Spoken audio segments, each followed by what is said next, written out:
నా పేరు వెంకటరమణ. నేను రక్షించబడి బాప్తిసం తీసుకున్న తర్వాత విజయ్ కుమార్ అని పేరు మార్చబడింది. మా అమ్మ సుశీలమ్మ, మా నాయన వెంకటయ్య, పౌలు వెంకటయ్య అనేవాళ్ళు. మరి వారు కూడా రక్షించబడి ప్రభు సన్నిధికి వెళ్ళినారు. మా ఊరు ప్రొద్దుటూరు, మరి కడప జిల్లా, ఆంధ్రప్రదేశ్లో ఉంటుంది. మేము కళ్ళు సారాయి వ్యాపారం చేసేవాళ్ళము, అంటే గౌడ్స్ అని కూడా అంటారు. మరి మా యొక్క వృత్తి కళ్ళు సారాయి వ్యాపారం కాబట్టి మేము ఈ కళ్ళు సారాయి వ్యాపారం చేయడానికి ఆయా ప్రాంతాలలో, అంటే ప్రొద్దుటూరుకి సమీపంగా పులివెందుల, ఇంకా ఆయా ప్రాంతాల్లో చేయడానికి అట్లా కాంటాక్ట్ చేసేవాళ్ళము. మరి నా యొక్క బాల్య దినాలలో ఈ కళ్ళు సారాయి వృత్తిగా చేసేటటువంటి వారం కాబట్టి నేను చదువుకోలేదు. 11 సంవత్సరాల వయసు నాకు వచ్చినప్పుడు అప్పుడు చదువుకోవాలనేటటువంటి ఆలోచన కలిగింది. అప్పుడు ఒక 3 నెలలు నేను ట్యూషన్కి పోయినాను. ఆ తర్వాత రాయల పెద్ద బాల శిక్ష అనే పుస్తకం అంతా పూర్తి అయిపోయింది. ఆ తర్వాత 4వ తరగతిలో జాయిన్ అయినాను. 4వ తరగతిలో 5వ తరగతి అయిపోజేసినాను. 6వ తరగతి 6th క్లాస్లో జాయిన్ అయిన తర్వాత 6th 7th చదివిన. అంటే నా చదువు అంతా కూడా 3 సంవత్సరాల 3 నెలలు. మరి ఈ విధంగా నేను కొంత చదువుకున్న తర్వాత మరి దేవతలు, దేవుళ్ళు అనేటటువంటి విషయానికి వస్తే మా ఇలవేల్పు వెంకటేశ్వర్లు తర్వాత ప్రతి సంవత్సరానికి ఒకసారి తిరుపతికి వెళ్ళి అక్కడ గుండు చేయించుకొని కోనేటిలో మునిగి అక్కడ నుంచి పుణ్యక్షేత్రాలన్నీ అనేటటువంటి వాటిని అన్నింటినీ దర్శించుకుంటూ వచ్చేవాళ్ళం మా నాన్న నేను. ఆ విధంగా కొన్ని సంవత్సరాలు జరిగింది. తర్వాత నేను ఆంజనేయుని భక్తినిగా మారిన. అంటే ఆంజనేయ స్వామి దేవాలయం దగ్గర అర్చన చేసేవాడిని.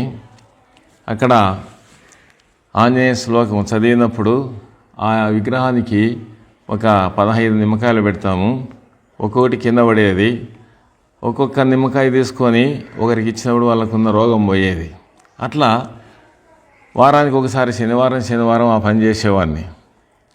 మరి ఊరంతా తిరిగి నూనె తెచ్చేవాడిని, అంటే ఆముదము ఆ గరుడ స్తంభంలో వెలిగించడానికి. ఆ విధంగా చేస్తూ ఉండే సమయంలో నేను భక్తి కలిగి ఉన్నాను, కానీ పాపాన్ని గురించిన అవగాహన లేదు. పాపం చేస్తూనే భక్తి చేస్తూ ఉన్నా. అంతేకాకుండా ఆ నడివీధి పెద్దమ్మకు కూడా పూజ చేసేవాడిని. బేస్తవారం, ఆదివారం అక్కడ కొబ్బరికాయ కొట్టేవాడిని. అంటే నా మొక్కుబడులన్నీ ఆ నడివీధి పెద్దమ్మ తల్లి దగ్గరే నేను కోరుకునేవాడిని. ఈ విధంగా జరుగుతూ ఉన్నప్పుడు మా ఊర్లో కుక్కలన్నీ గట్టిగా అరుస్తూ ఉన్నాయి.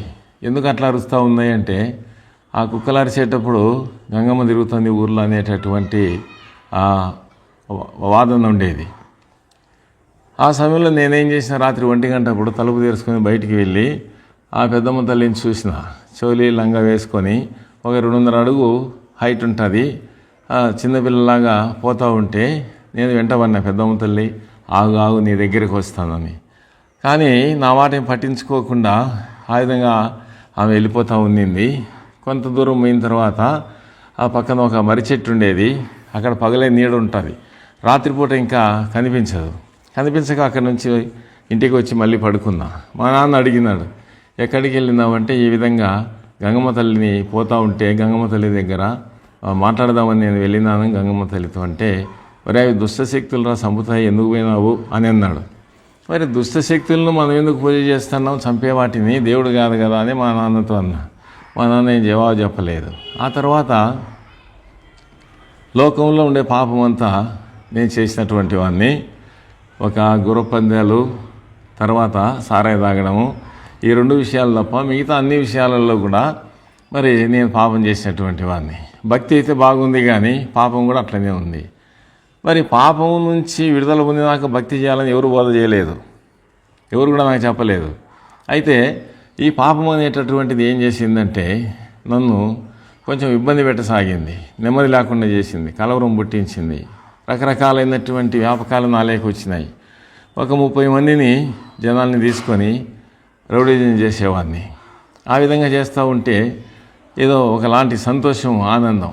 నాకంటే పెద్దవాళ్ళు నాకు నా కంట్రోల్లో ఉండేవాళ్ళు అన్నమాట. నేనేం చెప్తే అది వినేవాళ్ళు.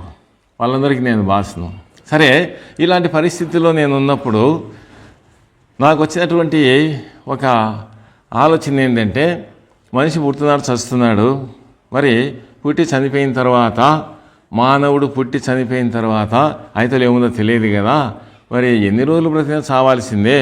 మరి నేను కూడా చనిపోతే బాగుంటుంది, ఎందుకు ఈ సమస్యలు, ఇలాంటి పరిస్థితులు అని అనుకొని నేను చనిపోవాలని ఆలోచన చేసి చీనా చెట్లకు కొట్టేటటువంటి ఫెరాతిన్ అనేటటువంటి ఒక కెమికల్ ఉంటుంది, పెస్టిసైడ్స్. మరి అది తీసుకొని వచ్చిన ఒక గ్లాసులో వేసుకొని తాగాలనుకున్నప్పుడు ఒక శబ్దం వచ్చింది, ఆగు అని ఒక శబ్దం వచ్చింది. ఎవరో చూస్తున్నారు నన్ను, బయటికి వెళ్ళి చూస్తే ఎవరు లేరు. అట్లా మూడు సార్లు ఆ విధంగా జరిగింది. నన్ను ఎవరు గమనిస్తూ ఉన్నారు. నేను తాగిన తర్వాత మళ్ళీ లేనిపోయిన సమస్యలు వస్తాయి కదా, అవమానం అవుతుందని చెప్పి ఆగిపోయినాను. ఆ తర్వాత మా ఇంట్లోని ఫ్యాన్కి ఉరేసుకోవాలనుకున్నా. ఉరితాడు తగిలించినప్పుడు కాలర్కు అది పెట్టుకుంటే అది కొబ్బరి పీసుతో చేయబడినటువంటి తాడు కూచుకుంటూ ఉంది. అంటే అది ఫ్రెష్ అవుతూ ఉంటే నొప్పి అవుతూ ఉంది. అందుకోసమని కాలర్ తీసి ఇట్లా పైకి పెట్టి ఈ లోపలికి తగిలిచ్చేసిన. అంతలోకి మా చెల్లి, ఒక అమ్మాయి, మా చెల్లి అంటే మా చిన్నమ్మ వాళ్ళ కూతురు అన్నమాట. ఆ అమ్మాయి పరిగెత్తుకుంటూ వచ్చి డోర్ దరదారు కొట్టింది. ఏమమ్మాయి అని అంటే, నువ్వు ముందు బయటికి వస్తేనే అట్లా అని. వెంటనే ఆ అమ్మాయి అన్న తర్వాత ఎవరన్నా చూస్తే బాగుండని తీసేసి ఆ 2 సందర్భాలలో నేను చనిపోకుండా దేవుడు నన్ను కాపాడినాడు. సరే, నాకు తెలియదు దేవుడు నన్ను కాపాడుతున్నాడని. దేవుడు నన్ను కాపాడి దీవిస్తాడనే సంగతి నాకు అసలే తెలియదు. ఆ తర్వాత నేను ఏం చేస్తానంటే, ఈ నడివీధి గంగమ్మకు టెంకాయలు కొట్టేవాడిని అని చెప్పినా కదా, అప్పు చేసి టెంకాయలు కొట్టేవాడిని. అంటే బేస్తవారము, ఆదివారం ఒక్కొక్కటి కొట్టాలి కాబట్టి అప్పు చేసి నేను టెంకాయ కొట్టేవాడిని. అయితే ఆ విధంగా చేయడం ద్వారా నేను చేసిన నేరాలన్నీ ఒక్కొక్కటి క్షమించబడతా ఉన్నాయని నా నమ్మకం. అయితే ఈ నేరాలన్నీ క్షమించబడతా ఉన్నాయనేటటువంటి సంగతి నాకు తెలిసినట్లు అనిపించింది. ఆ తర్వాత ఒక 1000 కొబ్బరికాయలు నేను ఆ గంగమ్మ తల్లికి బాకీ పడినా. ఇప్పుడు అవి కొట్టకపోతే నన్ను ఏం చేస్తుందనే భయం పట్టుకుంది. ఆ భయం పట్టుకున్నప్పుడు ఆలోచన చేస్తూ ఉంటే ఒక వ్యక్తి నా దగ్గరికి వచ్చి, మరి నీ దగ్గర 30 మంది మనుషులు ఉన్నారు కదా, 10,000 ఇస్తాము, అతన్ని చంపేసేయి అని చెప్పినాడు. అట్లయితే 10,000 అంటే మంచిదే కదా అనుకొని నా స్నేహితులతో ఆలోచన చేశాను. ముఖ్యమైన వాళ్ళు 4 ఉన్నారు 30 మందిలో. ఆ 4తో ఆలోచన చేసి, అదేంతో పని, మరి 10,000 ఏమని చెప్పు, చంపేద్దాం అన్నారు. నేను చంపడానికి ఒక ప్లేస్లో అతను కూర్చోంటే మేము మాట వేసినప్పుడు అతను ఎట్లా తెలిసిందో అతనికి ఇన్ఫర్మేషన్ పోయింది. వాళ్ళంతా వచ్చినారు. వాళ్ళందరూ అతని చుట్టూ ఉండి అతన్ని తీసుకెళ్ళినారు వాళ్ళ ఇంటికి. ఎంతో నిరాశ అయింది. అతను చంపితే 10,000 వస్తుంది కదా, మరి 10,000 డబ్బులు పోగొట్టుకున్నామని ఎంతో నా సొమ్ము పోయినట్లు బాధపడుకుంటూ ఎవరింటికి వాళ్ళు వెళ్ళిపోతున్నాం. ఆ సమయంలో సువార్త ప్రకటించబడతా ఉంది. ఏమిటా సువార్త అంటే, మరి దేవుని వాక్యంలో మనం గమనించినట్లయితే మత్తయి సువార్త 11వ అధ్యాయము 28వ వచనంలో రాయబడిన మాట, ప్రయాసపడి భారము ఇచ్చిన సమస్త జనులారా నా యొద్దకు రండి, నేను మీకు విశ్రాంతి కలగజేతును అనేటటువంటి ఆ మాట వాళ్ళు చెప్తా ఉన్నారు. అది నా హృదయాన్ని తాకింది. నేను వాళ్ళ దగ్గరికి వెళ్ళి, ఏంది మీరు చెప్పేదంటే, యేసయ్యని గురించిన మాటలు, పరలోకానికి ఇవ్వాలంటే యేసయ్యనే అవసరం, పాపం నుంచి విడిపించేది యేసయ్యనే అని వాళ్ళు సువార్త నాకు చెప్పినారు. అది నాకు అంతగా అర్థం కాలేదు. కానీ యేసయ్యని నమ్ముకుంటే మరి నేను ఈ గంగమ్మ తల్లికి ఈ విధంగా 1000 టెంకాయలు బాకీ పడినాను, ఇది నాకు కొంచెం భారంగా ఉంది, మరి ఆ దేవత నాకేం చేయదు కదా అంటే వాళ్ళు ఒక మాట చెప్పినారు, యేసుక్రీస్తు ప్రభు వారు రాజులకు రాజు, ప్రభులకు ప్రభు, దేవతలందరికీ దేవుడు అన్నారు. అట్లయితే మరి ఈ దేవతను నేను చేయదు కదంటే, ఏం చేయదు, మీరు ఎంత మాత్రం కూడా ఆలోచించకండి అని చెప్పినారు.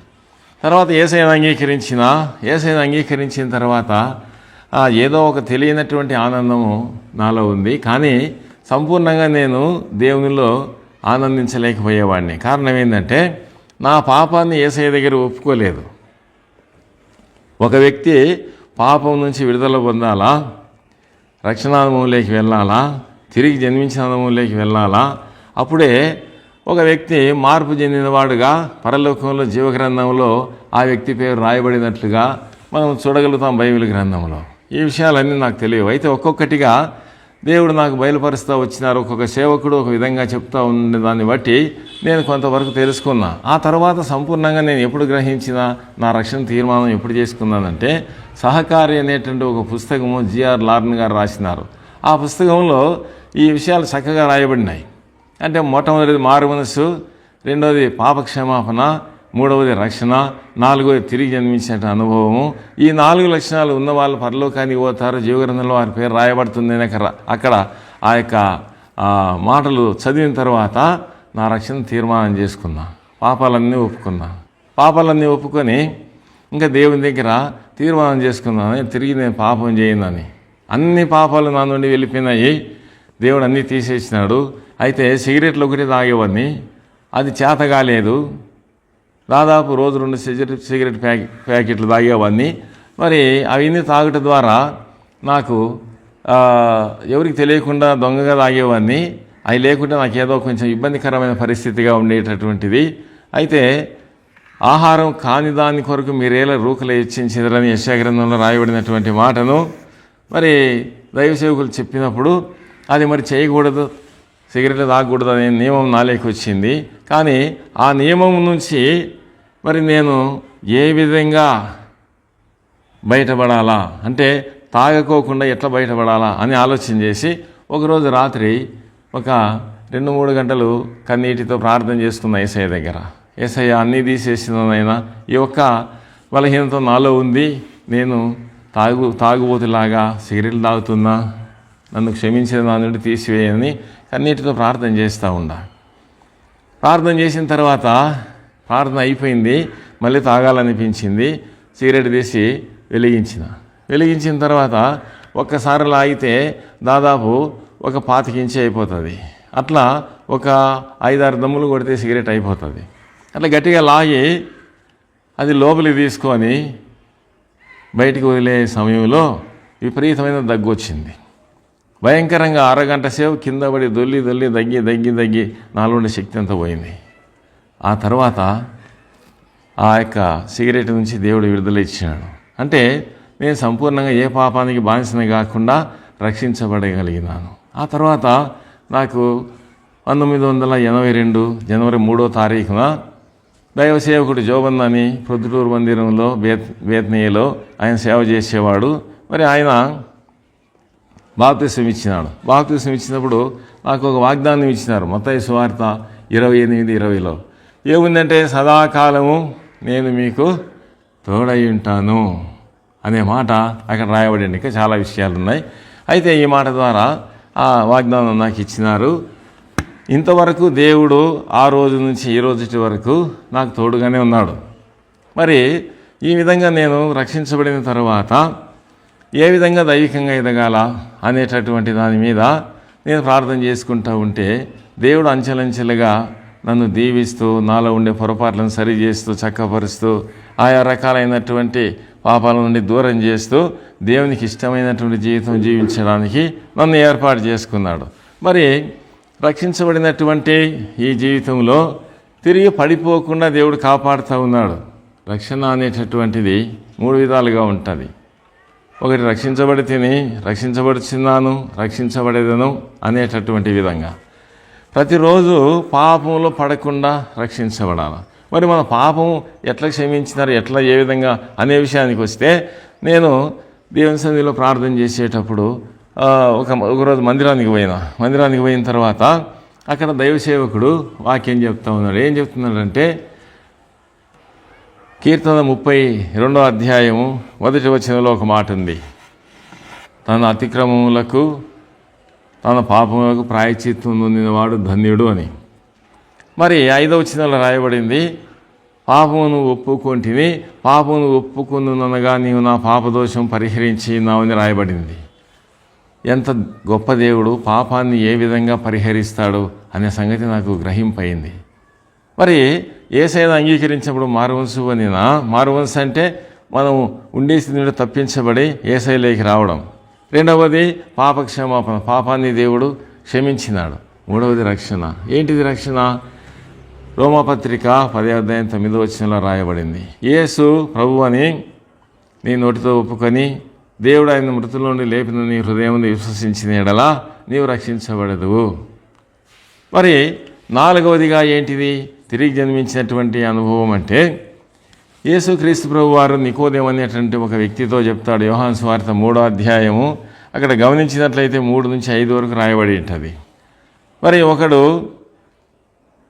తిరిగి జన్మించాలని యేసు ప్రభు అంటే ఎట్లా జన్మిస్తాడు, తల్లి గర్భంలో మళ్ళీ ఎట్లా జన్మిస్తాడు అని ఆ నికోదేము అంటే యేసయ్య అంటాడు, ఒకడు నీటి మూలంగా ఆత్మ మూలంగా జన్మించాలా అంటాడు. మరి హృదయం శుద్ధి అయిపోయింది. మరి ఆ యొక్క నీటి మూలంగా జన్మించడం బాప్తిసం తీసుకోవడానికి సాదృశ్యంగా ఉంది కాబట్టి నేను బాప్తిసం తీసుకున్నాను. ఆ యొక్క కార్యము సంపూర్ణమైపోయింది.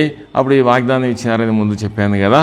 సరే, ఇక్కడ నేను ఈ విధంగా ఒక అనుభవంలోకి, ఒక ప్రత్యేకించబడినటువంటి అనుభవం అనగా రక్షించబడిన అనుభవంలోకి నేను వచ్చినప్పుడు లోకానికి వేరుగా ఉన్నానే సంగతి నాకు అర్థమైపోయింది. ఎందుకంటే దేవుడు యేసుప్రభు వారు ఈ లోకానికి వచ్చినాడు. ఎందుకు వచ్చినాడు అంటే పాపులను రక్షించుటకు అని రాయబడింది 1 తిమోతి 1:15. మరి పాపులను రక్షించడానికి యేసయ్య వచ్చినాడంటే మరి నేను కూడా పాపినని గ్రహించి ఈ విధంగా పాప క్షమాపణ పొందినాను కదా, ఈ సత్యాన్ని అందరికీ తెలియజేయాలని నేను అనుకున్నా. ఆ విధంగా అనుకొని అనేకులకు సువార్త ప్రకటించి దేవుని దగ్గరికి నడిపించిన.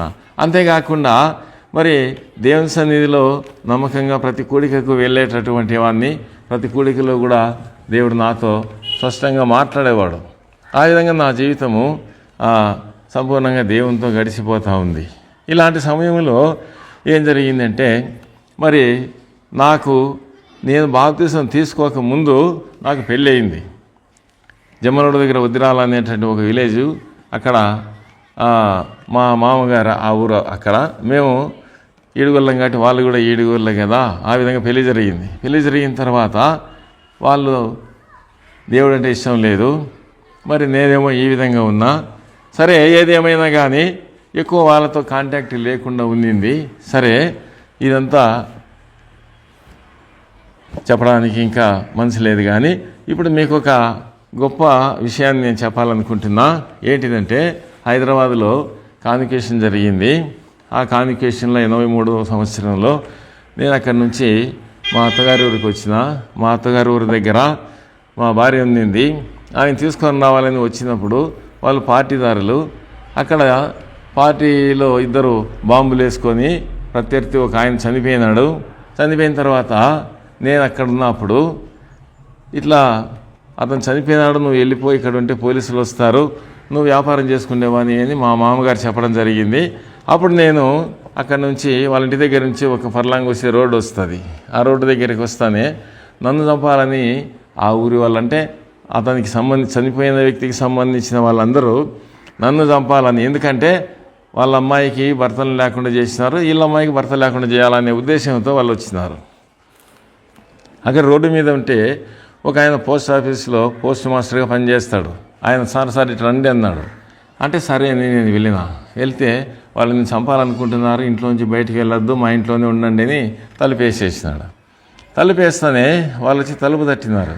తలుపు తడతానే చనిపోయిన అతనికి సొంత మేనత్త ఆమె వచ్చి ఏమన్నదంటే, అతను పోతుంటే నేను చూసినాను, మీరు ఎందుకు ఇక్కడ వచ్చినారు, ఇది పోస్ట్ ఆఫీస్ ఏదైనా జరిగితే మీరు నాశనం అవుతారని వాళ్ళందరినీ నెట్టేసింది.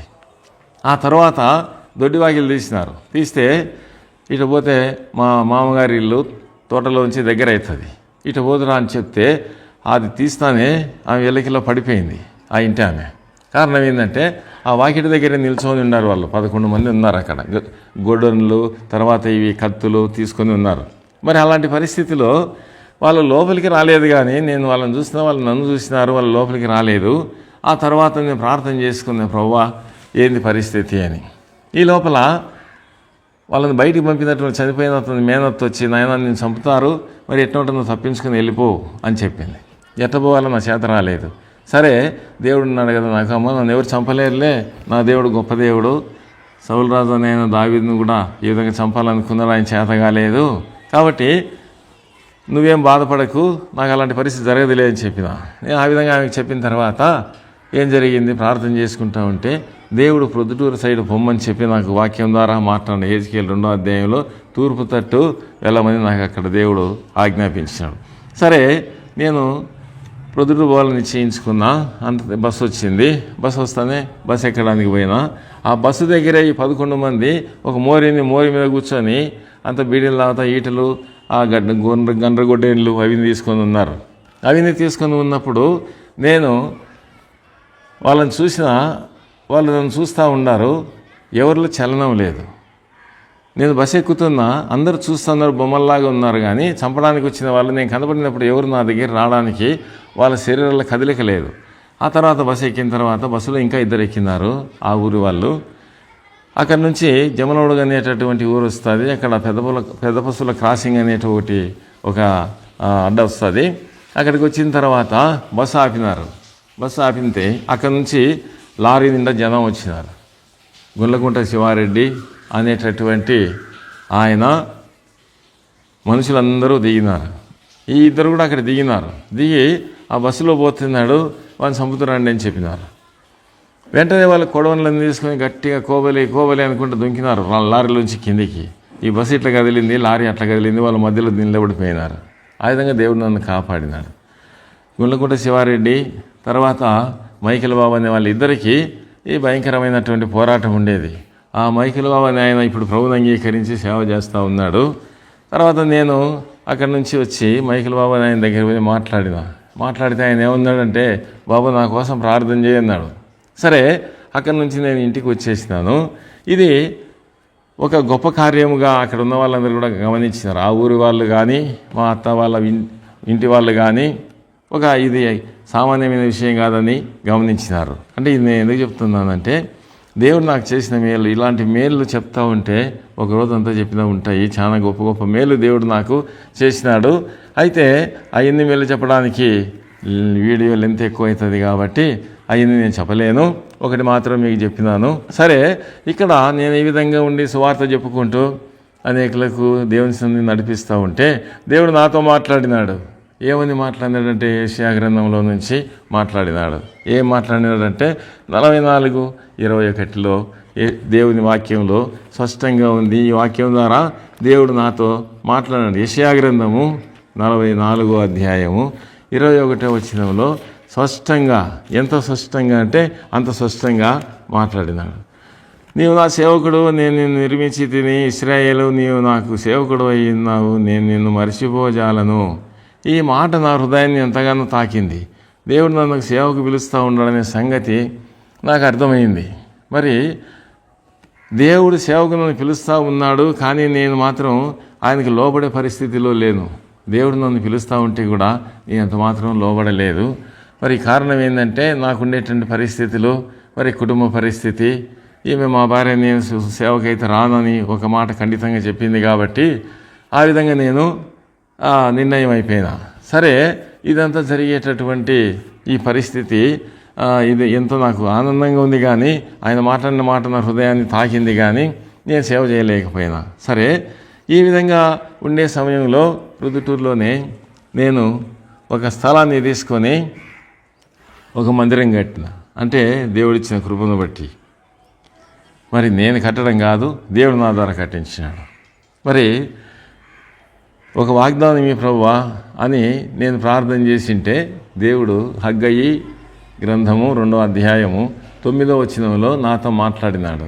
మునుపటి మందిరం కంటే కడపటి మందిరం మహిమ అధికమగును అనే మాట మాట్లాడినాడు. ఈ మాటను ఆధారం చేసుకొని ఇక్కడ మందిరం కట్టడం జరిగింది. స్థలాన్ని కొని మందిరం కట్టుకొని ఆ తర్వాత ఇక్కడ పరిచర్య ఆరంభించడం జరిగింది. సంఘస్థులందరికీ ఒక మాట చెప్పినా, మీరేదో కొంత మీ చేతనైనంత ఇవ్వండి, అంతా నేను పెట్టినానంటే ఆయనదే కదా, మాకేం సంబంధం అనుకుంటారు. కాబట్టి మీ అందరికీ హక్కు బాధ్యత ఉండేటట్లా మీరు కూడా కొంత సమర్పించుకోండి అంటే ఒకరు 500, ఒకరు 2000, ఒకరు 1000, ఒకరు 3000 ఆ విధంగా కొంతమంది సమర్పించుకున్నారు.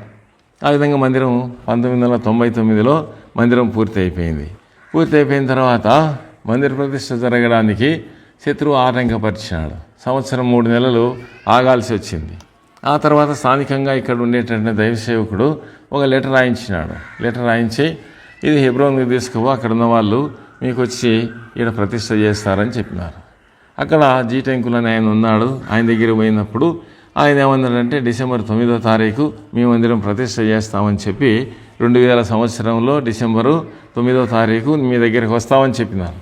ఆ విధంగా మందిర ప్రతిష్టకు ఆయన రావడము, కడపలో ఉండే ఐజక్ అన్న గారు రావడము, ఇక్కడ ఉండేటువంటి గాడ్ సర్వెంట్ స్థానికంగా ఉండే ఆయన రావడము, వీళ్ళు ముగ్గురు కలిసి మందిర ప్రతిష్ట చేసి వెళ్ళిపోయినారు.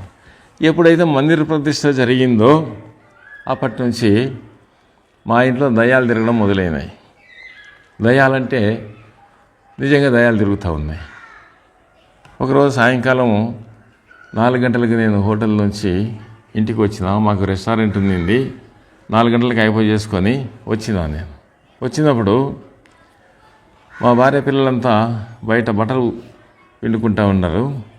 ఆ గేట్ దగ్గరికి వచ్చి నేను నా బండి స్టాండ్ వేస్తానే ఎదురుగా ఇల్లు బాగా కనపడుతుంది. డైనింగ్ టేబుల్ దగ్గర నుంచి కిచెన్ లేక ఒక అమ్మాయి 18 ఇయర్స్ 18 సంవత్సరాల అమ్మాయి ఒక పింక్ కలర్ డ్రెస్ వేసుకుని పోతూ ఉంది.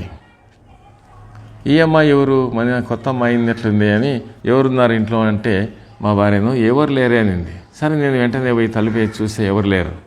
ఏంది ఇది నాకు అర్థం కాలేదు. ఆ తర్వాత పిల్లలు చూసినారు, మరి కొంచెం ఇబ్బందులు పెట్టడం మొదలైంది. బాత్రూమ్ లేకపోతే బయట గట్టిగా పట్టుకుంటుంది అన్నమాట, లాగితే రాదు, ప్రార్థన చేసి ఊరికి ఓడిస్తుంది. అలాంటి చాలా చాలా కథలు జరిగినాయి అనుకోండి. మరి అందరూ మా ఇంట్లో చూసినారు, మా పిల్లలందరూ కూడా. అయితే ఒకరోజు నేను పడుకున్నాను, మా వారి కింద పడుకుంది, నేను ఇంత పైన అరుగు మీద పడుకున్నాను. పడుకున్నప్పుడు ఈ సాతాను సమూహం అంతా వచ్చింది.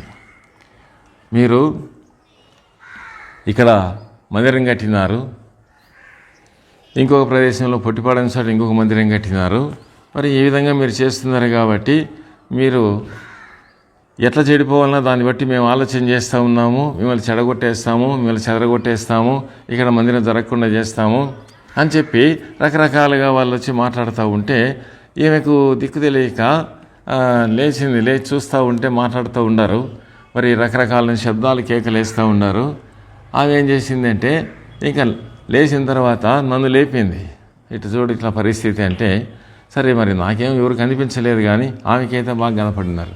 ఆ తర్వాత మేము ప్రార్థన చేసినాం. ప్రార్థన చేసి ఆ ఇల్లు అమ్మేసినాం అనుకోండి. అయితే నేనేం చెప్తున్నానంటే దేవుని పని ఎప్పుడు మొదలైందో అప్పుడు సాతాను మా ఇంట్లో రకరకాలైన బాధలు పెట్టడం మొదలైంది. కారణం ఏంటంటే ఏదో విధంగా ఆ పని దేవుని పని చెడగొట్టాలని వాడి ఉద్దేశము. అయితే దేవుడిచ్చిన వాగ్దానం, నీవు నా సేవకుడు అయి ఉన్నావు, నేను నిన్ను మరిచిపోజాలను. ఆ మాట నా హృదయంలో ఒక కత్తితో కోసినట్లు అనిపిస్తూ ఉంది. అంటే ఆయన దేవుడు, నేను ఒక పాపినైన మనుష్యుడను, మరి దేవుడు నా విషయంలో ఇంతగా మాట్లాడుతున్నాడా అనేటటువంటి ఆలోచన నాకు కలిగిందన్నమాట. సరే ఏది ఏమైనా కానీ నేను సేవ చేయాలనేటువంటి ఆలోచనలో ఉన్నాను కాబట్టి మరి ఎన్ని సమస్యలు వచ్చినా దేవుడు నన్ను సేవలు అట్లనే నిలబెట్టినాడు.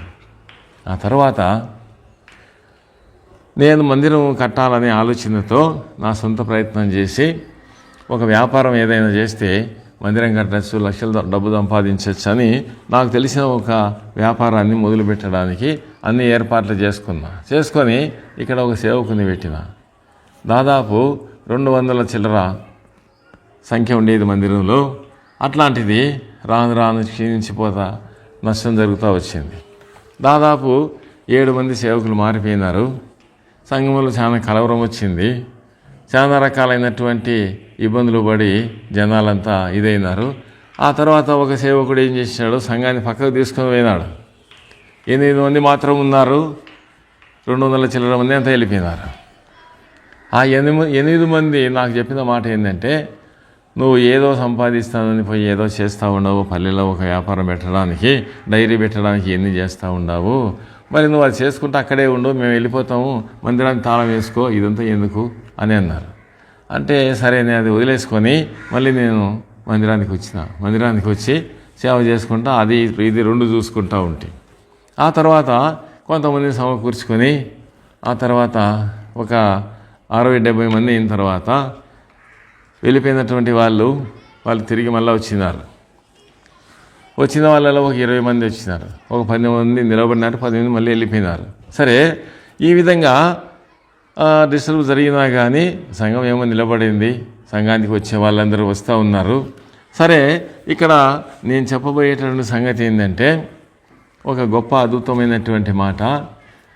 కరోనా సమయంలో దేవుడు మాకు చేసినటువంటి ఆ శ్రేష్టమైనటువంటి మేలు మేము మర్చిపోలేము. ఏంటిదంటే అందరూ కప్పులు గ్లాసులు ఇట్లా సపరేట్గా పెట్టినారు.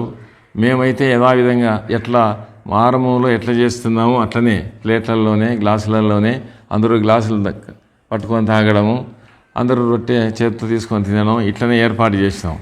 ప్రభు మహిమ కొరగా మా మందిరంలో ఒకరికి కరోనా రాలేదు. దేవుడు ఆ విధంగా మమ్మల్ని దీవించినాడు. ఇంకా మరి మనం గమనించినట్లయితే ఇంత గొప్ప కార్యం దేవుడు చేసినాడు. ఏం కారణం అంటే దేవుడిని సంపూర్ణంగా మేము నమ్మినాము.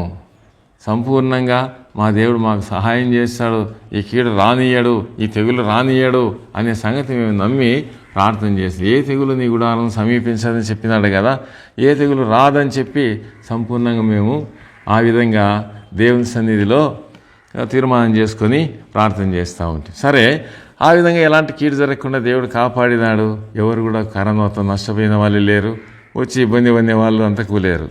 మరి ఇంకా గమనించినట్లయితే నేను పూర్తికాల సేవకునిగా రావడానికి దేవుని దగ్గర 3 షరతులు పెట్టినా 3 షరతులు దేవుడు నెరవేర్చినాడు. నెరవేర్చిన తర్వాత వాగ్దానం ఇమ్మని అడిగిన యెషయా గ్రంథం 61:6లో దేవుడు వాగ్దానం ఇచ్చినాడు. 2013లో వాగ్దానం ఇస్తే అప్పుడు వ్యాపారాలన్నీ మానేసి సంపూర్ణ సేవకు నేను రావడం జరిగింది. అక్కడ ఏం రాయబడిందంటే నువ్వు నా సేవకుడు. చూడండి, ఆ మాట చదువుకుందాం, చాలా బాగుంది. యెషయా గ్రంథము 61:6లో చదువుతాను చూడండి. యెషయా గ్రంథం 61:6 మీరు యెహోవాకు యాజకులు అనబడుదురు, వారు మా దేవుని పరిచారకులని మనుషులు మిమ్మును గూర్చి చెప్పుదురు. ఇక్కడ మనం గమనించినట్లయితే తను మళ్ళీ సేవకు పిలిచినటువంటి ఈ అనుభవాన్ని దేవుడు నూతనంగా నాతో మాట్లాడినాడు. తర్వాత మళ్ళీ మాట్లాడని చెప్పినాడు. ఒక సందర్భం ద్వారా దేవుడు మాట్లాడినాడు. ఏం మాట్లాడినాడంటే ఉదయకాలం పోయినప్పటి నుంచి సాయంకాలం వరకు పనిచేసిన వాళ్ళు 9 గంటలకు 12 గంటలకు 3 గంటలకు 5 గంటలకు పోయిన వాళ్ళు కూడా జీతం సమానంగా ఇచ్చినాడు కదా. నేనేమన్నానంటే ముసలినైనా చేయలేని ప్రభు సేవ అని అంటే ఈ వాక్యం ద్వారా దేవుడు సంధించి నన్ను సేవలో నిలబెట్టడానికి కృప చూపినాడు.